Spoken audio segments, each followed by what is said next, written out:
Maaf, aku lupa, aku mute. Jadi aku ngomong dari tadi nggak didengar, oh my god. Oke, oke, oke.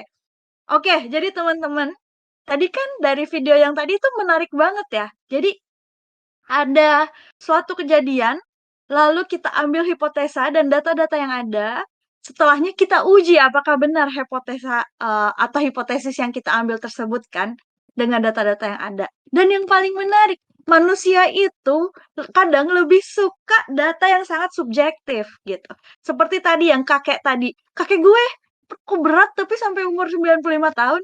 Nah, itu apakah bisa dijadikan data?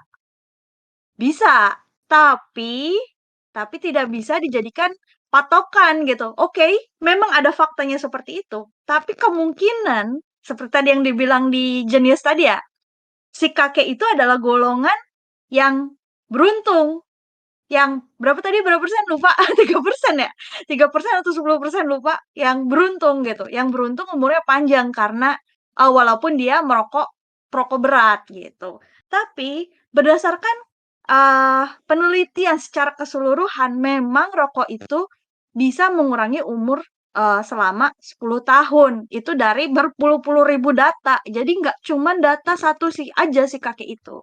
Pernah nggak sih teman-teman kayak dengar cerita kayak, ah, nggak juga sih, apa namanya, Indonesia aman-aman aja gitu, tingkat kriminalnya rasanya nggak terlalu tinggi, soalnya aku nggak pernah kok kecopetan di Indonesia misalkan. Tapi kalau kita bandingkan Indonesia dengan negara maju, tingkat tingkat kriminalnya, terutama misalkan aku contohin negara yang aku ada sekarang ya, Jepang gitu ya. Itu walaupun kamu nggak pernah kecopetan, tapi tingkat kriminalitas Indonesia secara data, secara statistik memang lebih jelek daripada Jepang gitu. Lebih tinggi gitu ya, apa namanya, tingkat kriminalitasnya, seperti itu. Jadi terkadang suatu data yang sangat subjektif, sangat personal itu tidak bisa kita ambil untuk menemukan akar masalah dan apalagi untuk mengambil keputusan ya dari si decision making itu. Oke, yuk sekarang kita latihan sama-sama. Yang nggak bisa open mic atau yang nggak bisa jawab, boleh ngechat aja ya. Chat aja, terserah di Discord atau yang di Instagram juga boleh ikutan kalau mau. Oke, yuk latihan yuk. Nah, teman-teman lihat. Aduh, maaf yang di Instagram nggak bisa lihat. Cuman ini ada gambar bus. Ada gambar bus, suatu bus yang akan berjalan ke kiri atau berjalan ke kanan.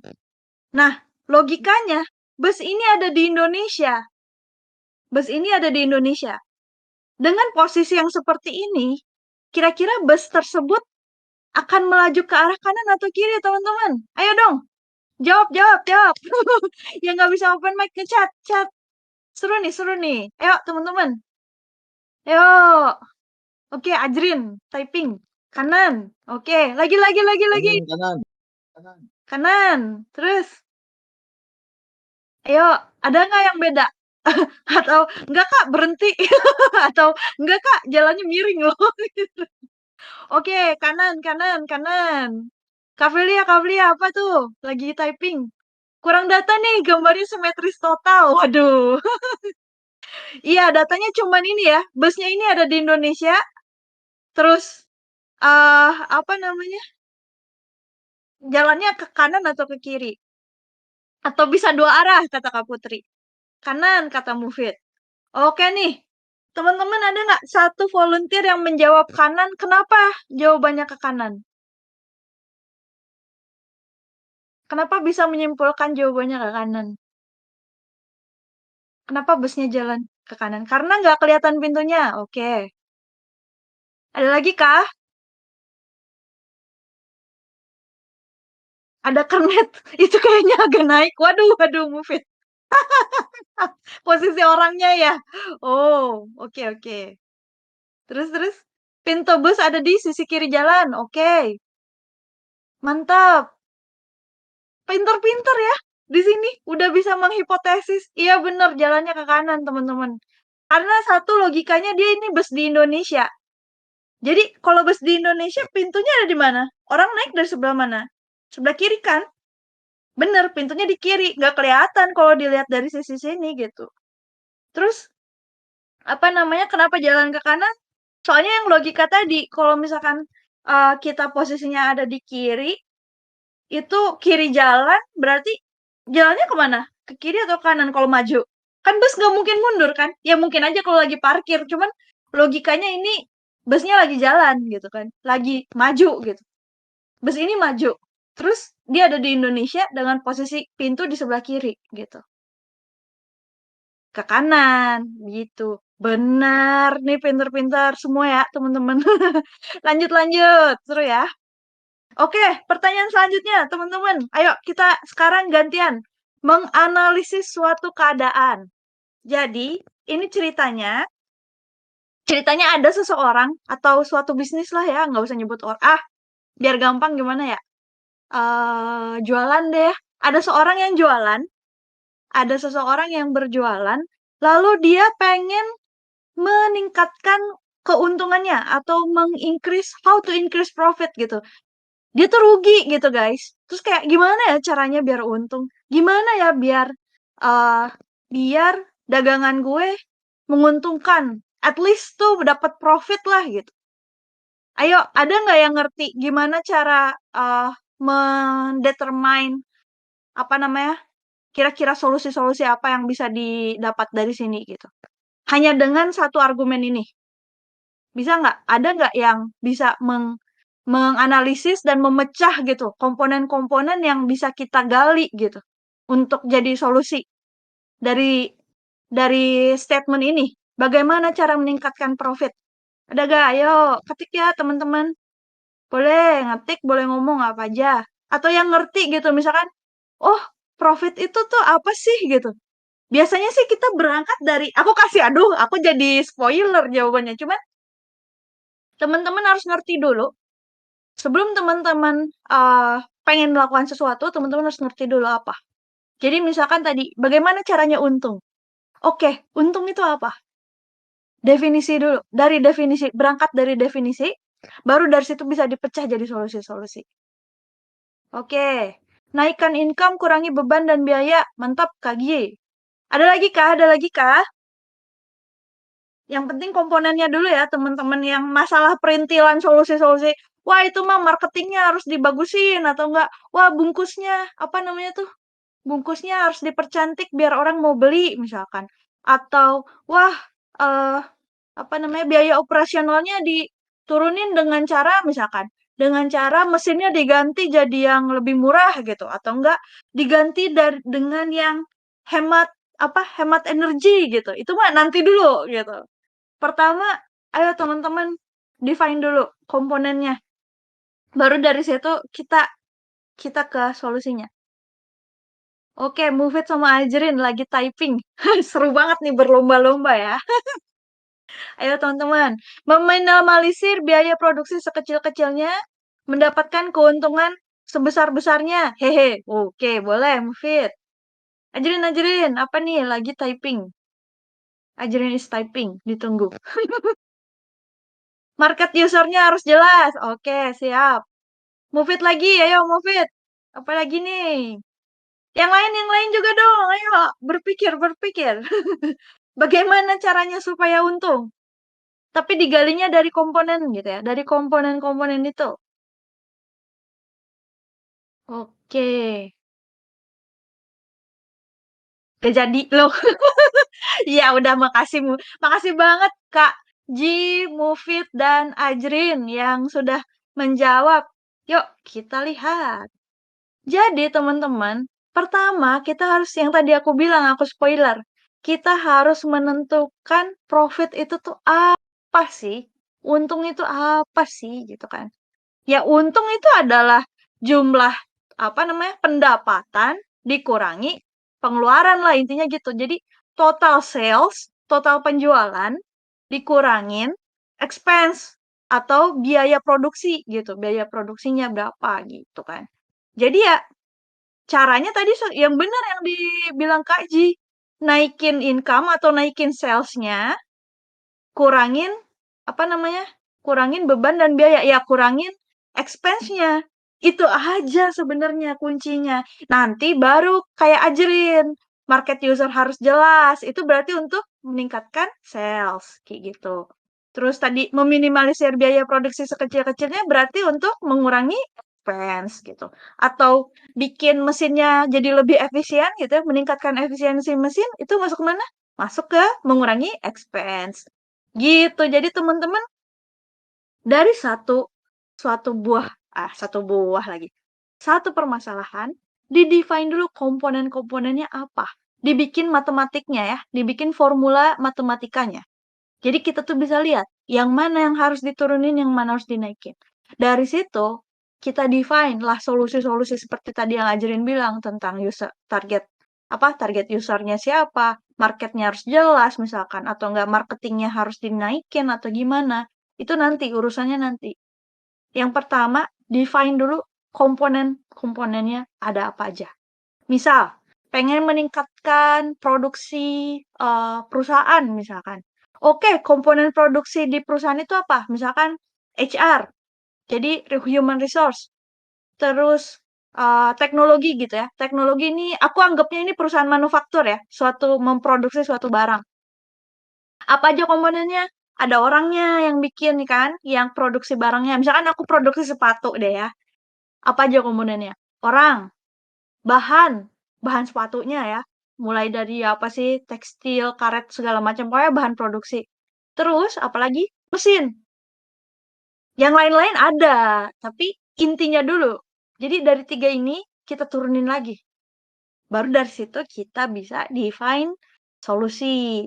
Gitu. Nanti aku ajarin di bagian RCA-nya. Nah, dari situ kita bakal nemu. Oke, next. Ngomongin problem solving. Problem solving. Apa sih? Ngerti nggak sih sebenarnya problem itu apa? Ada nggak teman-teman di sini yang tahu problem itu apa sih, teman-teman? Kenapa sih kita harus menyelesaikan problem? Kenapa dia harus diselesaikan? Biarkan saja dia ada. Loh, ada nggak? Ada nggak yang tahu problem itu apa? Ayo dong, ketik dong, atau enggak ngomong kalau yang bisa buka mic. Kalau yang nggak bisa, ngetik juga boleh. Masalah itu apa sih, teman-teman? Kenapa sih orang pengen menyelesaikan masalah? Kenapa dia harus diselesaikan? Kenapa dia ada? Gitu. Kenapa dia ada? Atau kenapa bisa terjadi masalah ini loh? Apa itu problem? Apa itu masalah? Problem, masalah, kebutuhan. Oke, Kak Putri, suatu error. Ya, error itu apa? Kesalahan kah? Ayo, ayo. Ada nggak? Kenapa sih bisa terjadi masalah? Dari situ deh, ayo coba. Kenapa sih sesuatu itu kenapa bisa disebut sebagai masalah gitu? Kenapa sesuatu itu bisa disebut sebagai masalah? Kenapa dia bisa terjadi gitu? Ada suatu kejadian apa sehingga dia bisa terjadi masalah gitu? Kak Amalia, miskomunikasi, mispemahaman. G, penghalang kita dalam mencapai tujuan, obstacle ya, lebih ke menghalang ya. Move it, suatu yang menyimpang dari jalurnya. Oke, mantap, mantap. Lagi yuk, lagi yuk, lagi. Sebenarnya ada banyak sekali ya definisi uh, masalah, definisi problem. Kalau kalian lihat di kamus, kalau kalian lihat di internet, itu bermacam-macam. Cuman aku pengen um, kasih kalian tuh konsep dasarnya sehingga definisi apapun yang kalian dengar, kalian itu bisa mendefinisikan sendiri masalah itu apa gitu. Oke, makasih ya yang udah jawab. Ayo kita lanjut. Nah, ini definisi masalah. Ini dari yang aku tangkep dari berbagai macam sumber. Jadi yang pertama, masalah itu adalah gap between the actual condition and ideal condition. Jadi suatu gap di antara kondisi yang ideal dan kondisi yang aktual sekarang gitu. Jadi nih, misalnya ya, harusnya printer ini bisa ngeprint misalkan, bisa ngeprint 50 lembar dalam waktu 10 detik. Tapi dia ternyata kenyataannya cuman bisa ngeprint 5 lembar dalam waktu 10 detik. Lelet printernya. Itu masalah bukan? Masalah. harus diselesaikan. Atau contohnya lagi, harusnya produktivitas produktivitas, karyawan, tahun ini misalkan, tahun ini produktivitas karyawan itu seharusnya mencapai misalkan, karena kan nggak mungkin 100% banget ya. Jadi aku anggap aja target dari, manajemen itu misalkan targetnya sekitar 85% misalkan. Mencapai 85%, naik 3% dari tahun sebelumnya. Tapi kenyataannya produktivitas karyawan hanya mencapai 70%. Malah jadi lebih turun daripada, tahun sebelumnya. Itu masalah bukan? Masalah, gitu. Lalu yang kedua definisinya, task a situation or person which is difficult to deal with or control due to complexity and intransparency. Kalau ini mungkin tadi mirip sama Kak Mia Amalia kali ya. Jadi kayak intransparansi gitu ya. Jadi ada kesalahan gitu ya di situnya, tidak transparan kali ya seperti itu. Nah, jadi suatu tugas atau situasi atau bahkan orang ya yang disebut ada orang disebut masalah juga ya. Lucu banget. Yang sulit untuk deal with tuh apa ya? Di-handle kali ya bahasanya ya. Di-handle gitu. Itu bisa jadi masalah juga. Lalu, kalau misalkan dalam istilah matematika, problem itu bisa disebutkan sebagai question proposed for solution, a matter stated for examination or proof. Jadi sebuah pertanyaan yang apa namanya, yang bisa dipropose gitu ya untuk suatu solusi gitu, untuk suatu solusi yang bisa diselesaikan. Lalu question raised for inquiry, consideration, or solution. Jadi kayak suatu pertanyaan yang muncul dari inquiry, inquiry itu apa ya? Permintaan, consideration, pertimbangan, dan atau solusi. Gitu. Ini itu definisinya. Sangat abstrak memang, tapi kira-kira kalau apa namanya? Pengertiannya adalah perbedaan atau gap antara kondisi ideal dan kondisi sekarang gitu. Oke, sekarang kita masuk ke problem solving. Problem solving itu apa, teman-teman? Nah, problem solving tuh disebutin di sini adalah suatu aksi atau act of divining a problem, determine the cause, identifying, prioritizing, and selecting alternative for a solution. And also implementing the solution. Jadi ini ada tahapannya, teman-teman, kalau problem solving ini. Define problem, determine the cause, identify, prioritizing, and then select alternative for the solution, implementing. Jadi suatu proses komprehensif yang dimulai dari mendefine masalahnya itu apa, lalu mencari penyebab dari masalah tersebut apa, dan akhirnya menemukan akar-akar permasalahan, lalu memprioritasisasi atau memprioritasisasi, bener nggak sih? Bikin prioritas lah ya intinya, bikin prioritas dari hasil yang didapat, mana sih yang tepat gitu. Kira-kira solusinya seperti apa, sampai akhirnya diimplementasikan solusi tersebut. Itu yang namanya problem solving gitu. Set. Why problem solving is important? Kenapa problem solving itu penting? Logikanya ya, teman-teman, hidup kita selalu dipenuhi problem. Nggak ada yang hidupnya ideal. Pastilah adalah yang namanya masalah. Mas siapa sih yang hidupnya kagak ada masalah? Nggak ada lah. Semua orang tuh pasti punya. Karena kalau manusia nggak punya masalah, dia tidak akan berkembang, teman-teman. Jadi jangan jangan sedih kalau dikasih masalah. Itu anggap aja kita sebagai proses upgrade. Gimana ya?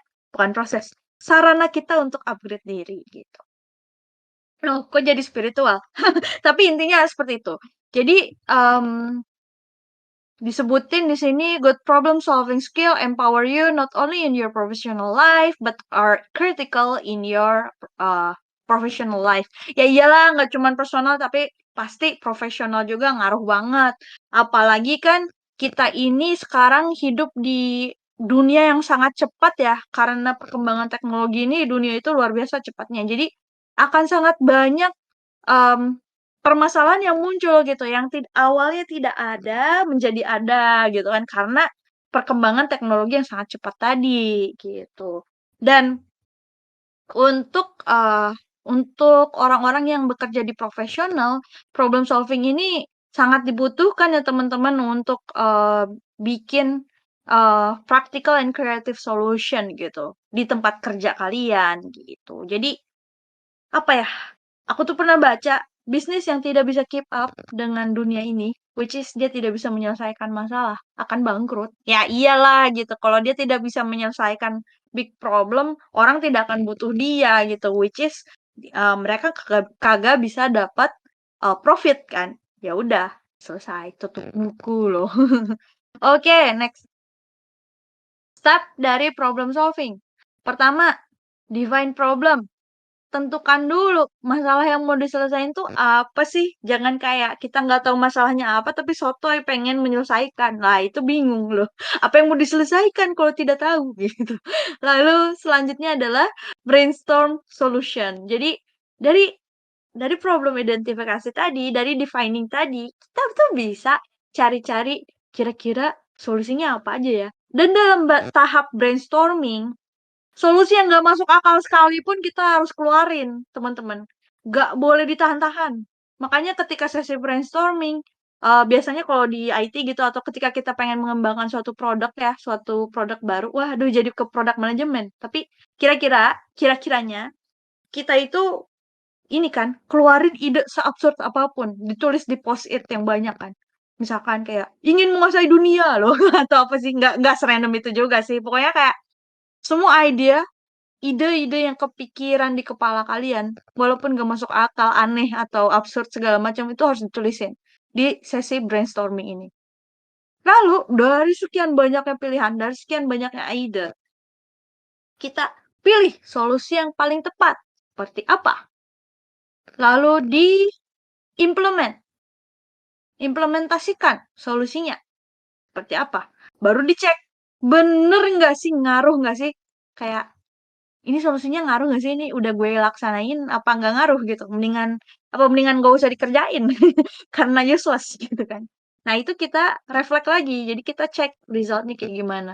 Kalau kata Ajrin seru nih proses menyamakan persepsi, memang sangat seru loh teman-teman, karena bahkan kayak sesuatu yang sangat kita anggap normal, maksudnya kayak ya udah sih ini mah masalahnya pasti A gitu, belum tentu orang lain persepsi yang sama kayak kita. Ah enggak, masalahnya mah bukan A, tapi B. Ini mah kamu aja nggak ngeliat gitu.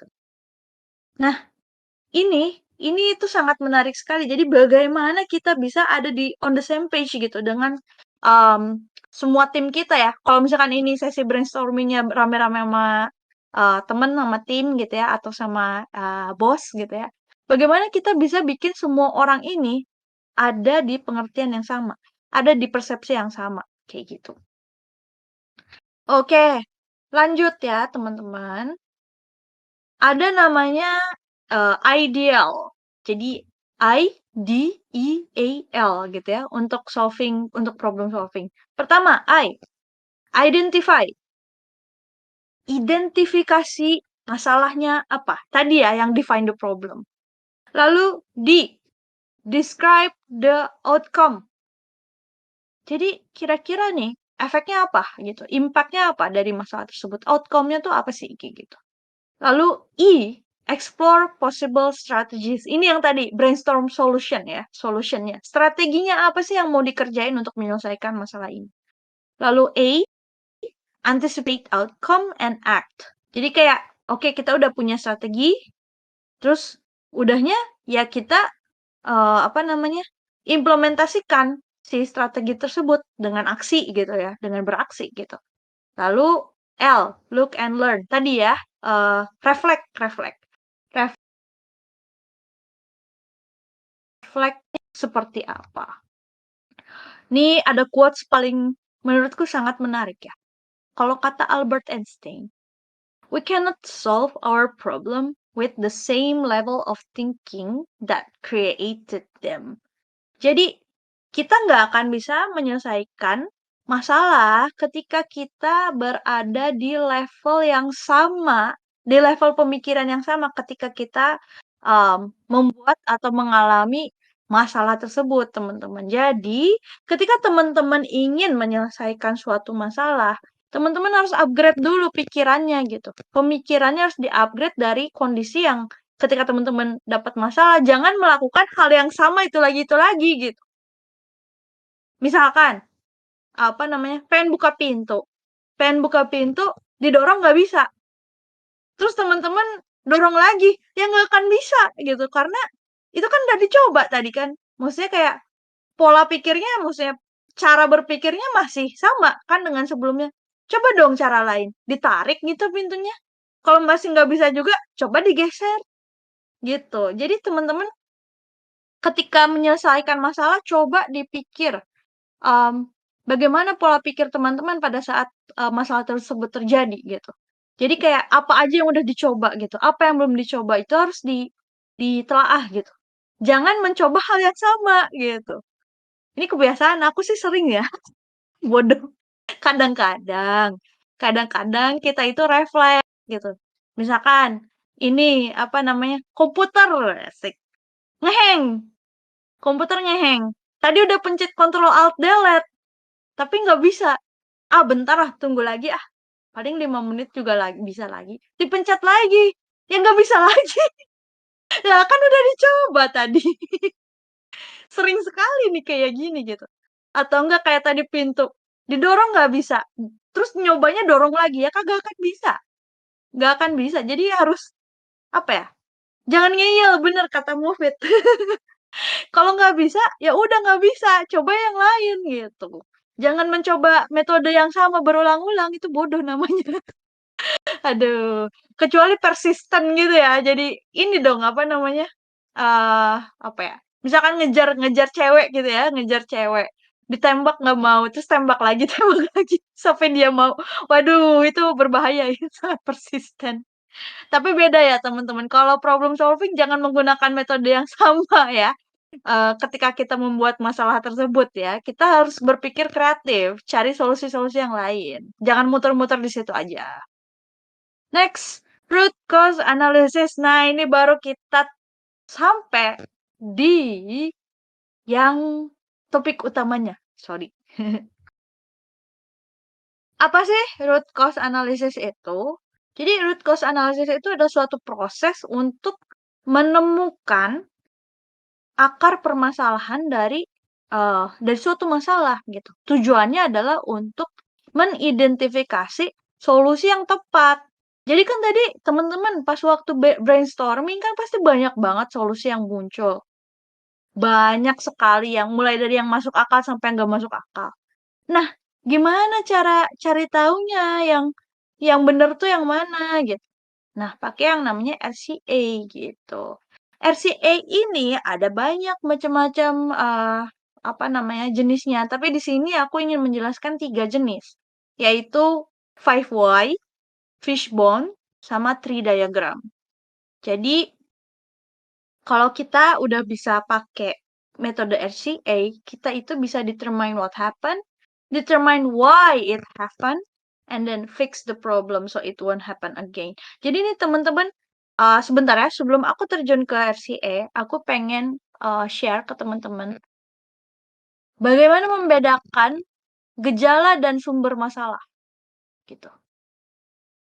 Contohnya, aku kasih contoh ya teman-teman. Contohnya, gejala. Gejalanya dia eh apa ya? Sakit kepala. Bentar, yang ini deh. Oh, gejalanya dia eh sakit sakit kepala gitu. Gejalanya dia sakit kepala. Tapi penyebabnya adalah flu gitu. Karena flu dia sakit kepala. Jadi solusinya adalah dia istirahat atau dia minum obat flu gitu ya. Bukan minum pereda rasa sakit gitu. Pereda rasa sakit itu cuman meredakan simptomnya aja, cuman meredakan rasa sakitnya aja, tapi apakah flu-nya akan sembuh? Tidak kan? Gitu. Atau aku contoh yang ini deh ya, aku contoh yang Kalau sakit kepala tuh masih ini. Contohnya apa ya? Eh, oke. Susah ya. Masih contoh apa ya? Ini deh sakit sakit yang ternyata sakitnya tuh parah tapi kelihatan gejalanya tuh ternyata remeh. Contohnya apa ya? Hmm, ini deh sakit perut. Gejalanya sakit perut. Terus dia pikir akar masalahnya adalah sakit perut. Jadi dia minum obat pereda rasa sakit gitu. Ternyata dia sakit mah. Kenapa dia sakit perut adalah dia sakit mah gitu. Jadi root cause-nya adalah sakit mah, bukan sakit perut. Sakit perut adalah efeknya gitu. Adalah efek dia sakit mah gitu. Kalau kata Kak Filia COVID. Nah, iya boleh. Oke. Kelihatannya kayak flu biasa. Dia kelihatannya bersin-bersin. Terus dia kelihatannya panas gitu, anget badannya, bersin-bersin. Itu gejala. Gejalanya panas, bersin-bersin, itu gejala. Penyebabnya COVID gitu. Lalu, solusi yang tepat, apakah kita harus menyelesaikan, meredakan gejala? Meredakan gejala nggak apa-apa, tapi itu nggak akan jadi solusi tahan lama gitu ya. Paling ya lega aja sih orangnya sih gitu kan, nggak pusing gitu kan. Supaya sembuh gimana? Ya harus, nggak tahu aku udah ada obat COVID belum sih? Ya harus minum obat khusus untuk COVID gitu. Karena kita harus membedakan mana masalah, mana sumber masalah, mana impact atau symptom gitu. Oke, next. Nah, teman-teman, ini metode yang lumayan terkenal namanya metode fishbone atau tulang ikan. Itu yang penemunya namanya Bapak Ishikawa ya, orang Jepang. Nah, di sini itu biasanya fishbone diagram itu bisa mengidentifikasi banyak sekali penyebab atau efek gitu ya dari suatu masalah. Dan ini itu biasanya dipakai untuk menstrukturisasi sesi brainstorming biar nggak kemana-mana, biar nggak terlalu melebar ya. Karena Kenapa gampang dipakai untuk brainstorming? Karena dia tuh bisa mengkategorisasikan ide-ide ya untuk kategoris ya, kategorinya apa aja. Jadi pertama, masalah yang ingin diselesaikan itu kita jadiin kepala ikannya. Kepala ikan di depan. Contoh masalahnya. Employee are average of 7 minutes late to work over a 30-day period. Masalahnya nih, karyawan telat 7 menit dalam periode waktu 1 bulan. Terus-terusan telat gitu. Lalu, apa ya masalahnya gitu. Kita boleh apa ya? Define kategorinya apa aja. Di sini dia kategorinya mulai dari metode, terus machine. Kalau misalkan company lagi, perusahaan, itu kita memang biasa kategorisasikan bisa dari sini. Ini yang standar aja ya. Metode, mesin, orang, material, measurement, sama environment. Oke, dari metode. Kenapa orang terlambat? Dari metode. Oh, itu tuh karena mereka tuh kagak dikasih insentif gitu kalau misalkan mereka on time. Jadi yang ngapain sih datang on time orang kagak dapat duit juga gitu. Terus lanjut, machine. Ada nggak kira-kira? Hmm, kayaknya nggak ada ya kata apa orang terlambat masuk kerja sama hubungannya dengan mesin. Oke, lanjut ke people. People, oke. Ada nggak pengaruhnya orang gitu ya, orang lain yang bikin sesama mereka jadi terlambat? Kira-kira kayaknya nggak ada. Material, bahan-bahan produksi, ada nggak pengaruhnya? Nggak ada, kosong aja gitu. Measurement, pengukuran nih gitu kan. Attendance not measure, oke. Jadi kehadiran mereka nggak dihitung gitu, nggak diukur. Ya untuk apa datang datang tepat waktu kalau misalkan kagak diukur kan? Lanjut, environment. On time is not divine. On time is not divine in employee handbook. Oke, jadi orang ini tuh nggak tahu definisi on time itu apa, datangnya harus jam berapa gitu. Datangnya harus jam berapa sampai dia bisa dikategorikan sebagai on time. Tidak ada aturan tertulisnya bahwa karyawan harus datang jam 7 gitu. Nah, kemungkinan masalahnya ini, orang tuh nggak ngerti dia harus datang jam berapa gitu. Ini contoh aja teman-teman karena bisa apa aja gitu. Ini cuman contoh berpikirnya aja aku kasihnya ya. Oke, lanjut. Tree diagram. Nah, teman-teman bedanya sama Ishikawa tadi, kalau Ishikawa itu atau Fishbone, dia itu eh, menganalisis atau mengidentifikasi masalah berdasarkan komponen-komponen yang ada gitu. Komponen yang dia terdiri dari apa gitu. Kayak tadi kita mendefinisikan profit. Profit kan berarti komponennya itu expense, income sama expense kan, gitu. Kan pemasukannya berapa, pengeluarannya berapa, sisanya baru jadi profit. Which is income itu adalah total sales gitu.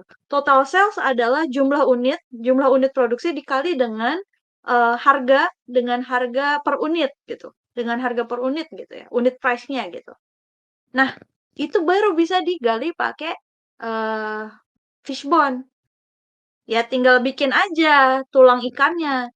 Tulang ikan satu adalah expense, tulang ikan dua. Nanti dari expense bisa digali lagi expense itu apa aja. Misalkan eh, biaya produksi, biaya orang gitu ya, biaya human resource, biaya administrasi, biaya sewa sewa ruko misalkan atau biaya segala macam. Itu pakai fishbone dah. Wah, bikin dah sampai tulang ikannya banyak. Lalu apa income income tadi total sales kan total sales itu bisa dikategorikan apa bikin lagi tulang ikannya.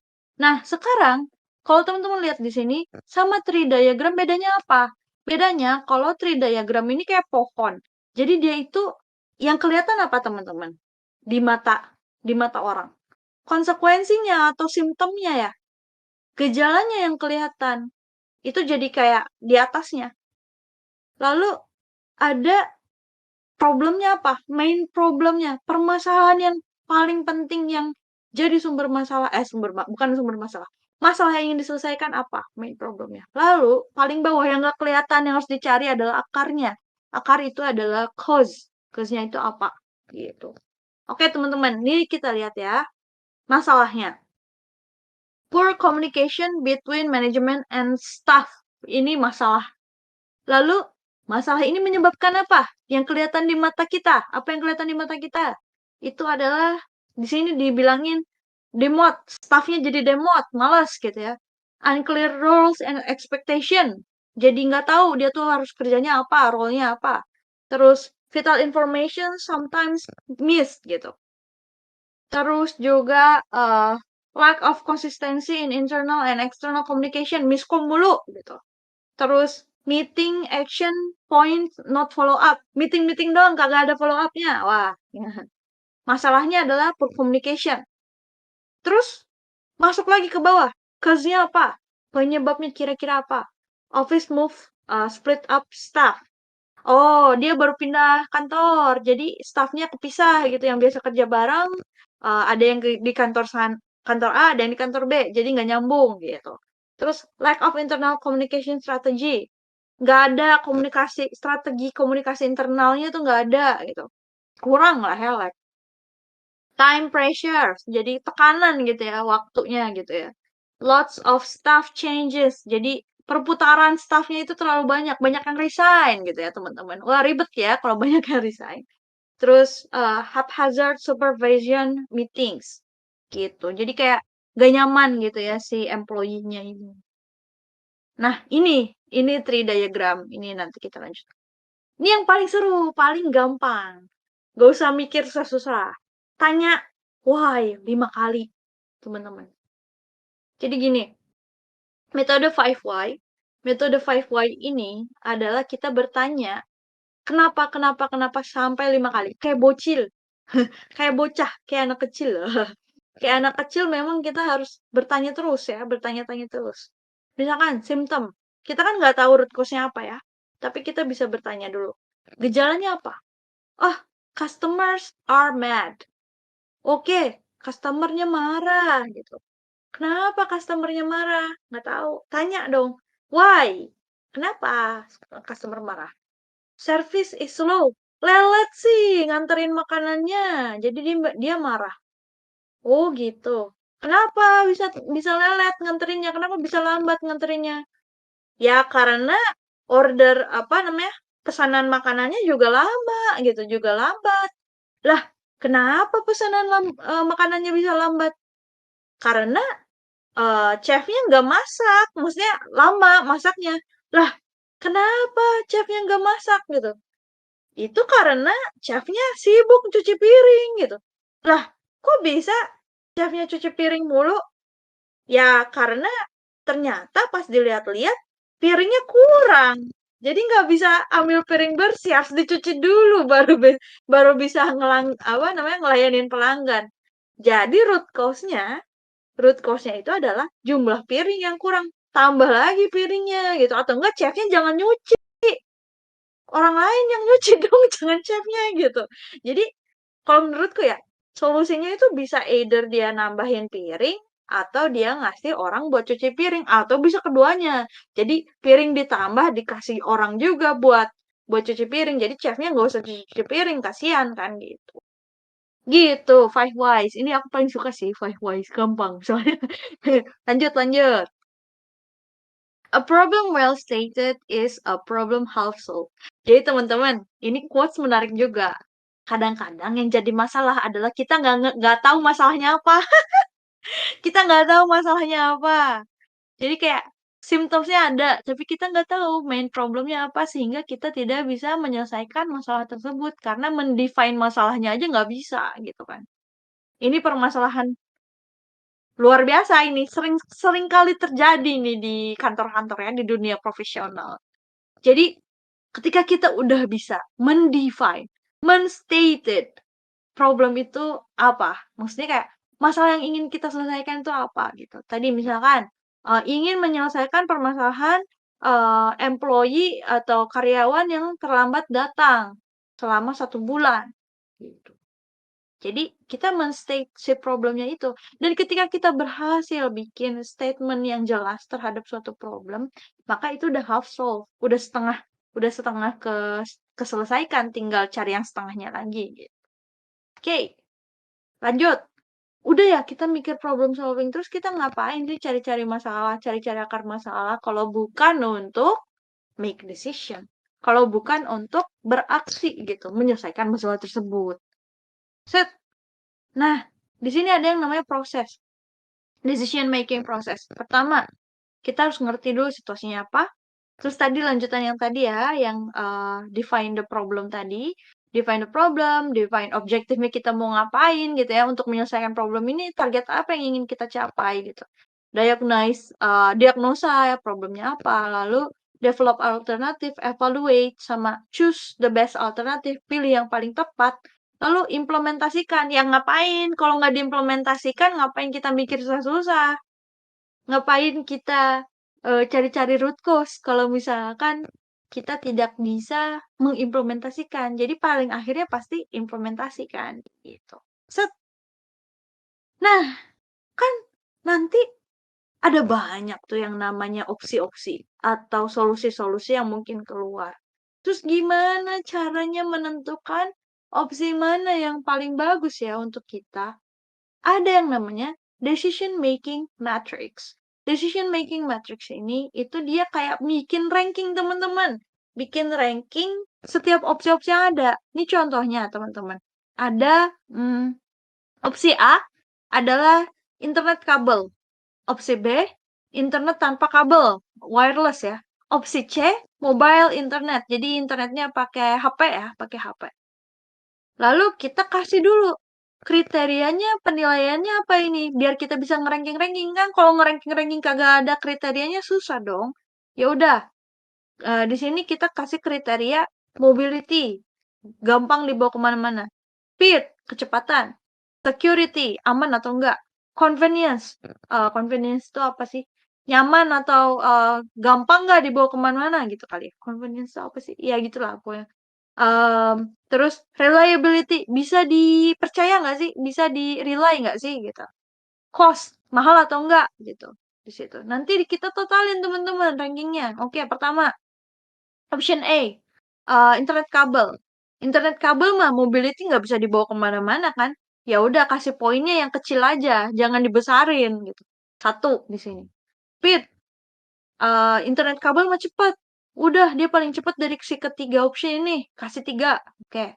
Terus security, secure nggak sih? Secure, lumayan sih secure tapi ya nggak bisa pakai firewall. Ya udahlah, tengah-tengah lah ya, 2 gitu, kasih 2. Terus juga convenience. Convenient nggak? Enggak lah, orang susah pakai kabel. 1, oke. Wired, reliability, reliable nggak? Reliable, lumayan sih. Jadi kasih 2. Wired internet is the cheapest form. Oke, terus cost-nya mahal atau enggak? Oh, kalau menurut mereka itu paling mahal, paling murah. Jadi ya udah, kasih 3. Terus udahnya ditotalin teman-teman, dibandingin sama opsi A, opsi B, opsi C gitu. Di sini kan kita bisa lihat perbedaannya apa aja. Nah, tambah pusing ya. Totalnya sama semua. Totalnya 12, 12, 12. Ya iya, ini mah pusing sih. Kalau misalkan totalnya sama semua kayak gini, ya kita pikir lagi dari kondisi-kondisi yang lain misalkan. Atau diganti kriterianya yang lain gitu, yang biar dia nggak sama penilaiannya. Tapi kira-kira metode berpikirnya seperti ini. Kita bikin kategorinya apa atau faktornya apa, lalu kita nilai berdasarkan kategori atau faktor tersebut. Set.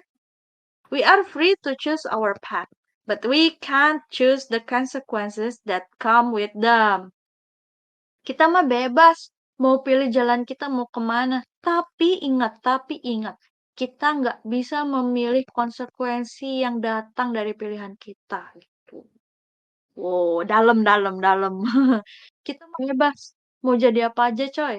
Bebas mau ngapain aja. Cuman konsekuensinya kita nggak bisa milih. Misalkan kita mau nyuri ya, mencuri gitu ya, atau nyopet gitu ya. Ya boleh aja, bebas aja kita mah. Tapi konsekuensinya kita ditangkap polisi. Itu kita bisa milih nggak? Nggak, saya emang nggak mau ditangkap polisi. Saya mah maunya nyopet aja tapi nggak mau ditangkap polisi. Ya nggak bisa, coy. Harus sadar konsekuensinya seperti apa. Jadi setiap kali kita decision making, kita harus berpikir ini teman-teman. Kita itu punya pilihan banyak sekali. Tapi yang nggak bisa kita pilih ada konsekuensi akibat pilihan tersebut. Jadi makanya kenapa kita harus um, berpikir dengan sangat jernih, berpikir dengan sangat matang sebelum kita melakukan sesuatu. Gitu. Udah deh teman-teman. Thank you. Katanya gitu. Untuk yang pengen tanya, boleh diketik aja atau buka mic ya kalau misalkan em, ada pertanyaan. Aku izin bentar minum dulu ya. Izin minum ya. Oh, yang mau nanya boleh ya di di chat atau di mana. Ini aku stop streaming dulu. Minum.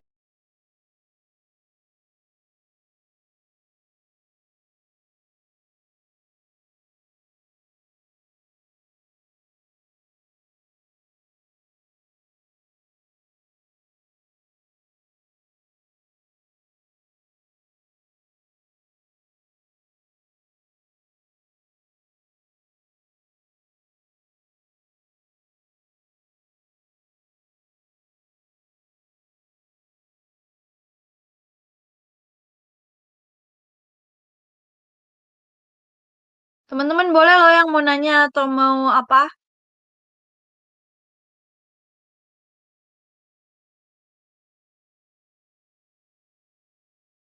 Pening.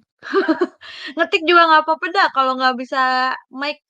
Kalau tidak ada yang ditanyakan, mungkin aku end saja kali ya.